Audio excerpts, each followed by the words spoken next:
माणसाने माणसाशी माणसा सम वागणे.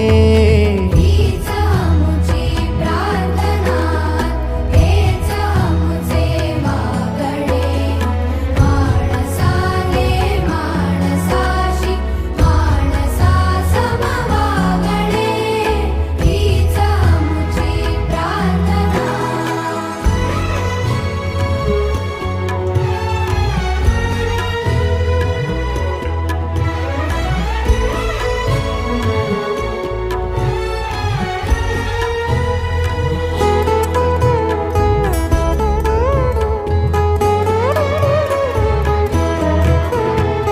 धर्म जाती प्रांत भाषा द्वेष सारे संपू